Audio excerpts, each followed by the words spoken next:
Guys कसे आहात तुम्ही? आय होप की तुम्ही व्यवस्थित असाल, हेल्दी लाईफस्टाईल जगत असाल.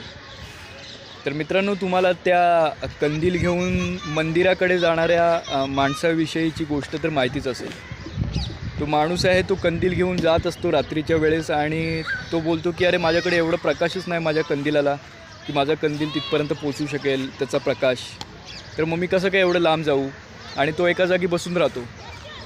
पण काही वेळाने एक यंगर एक बुजुर्ग वाटसरू येतो तिथे आणि तो त्याला विचारतो काय झालं. तर मग तो त्याची व्यथा मांडतो.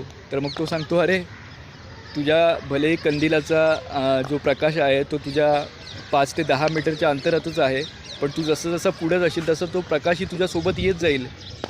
तो तुझ्यासोबत येत जाईल. तुला गरज नाही की तिथपर्यंत तुझा प्रकाश पोहोचण्याची.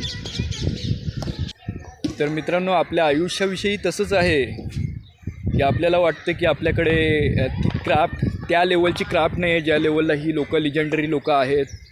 त्या लेवलला पोचण्यासाठी ती क्राफ्ट नाही आहे. त्या लेवलची माझ्याकडे क्राफ्ट नाही आहे.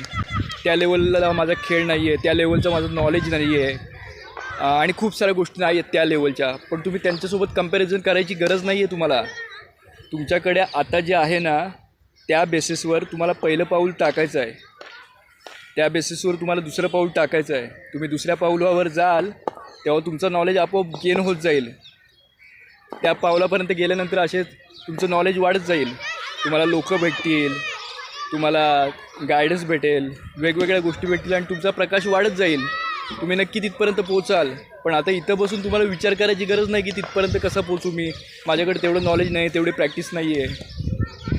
आताच्या नॉलेजच्या बेसवर तुम्ही पाऊल टाका फक्त. हळूहळू मार्ग सापडत जातो, तुमचा प्रकाश वाढत जातो आणि तुम्ही मंदिरापर्यंत पोहोचणारच.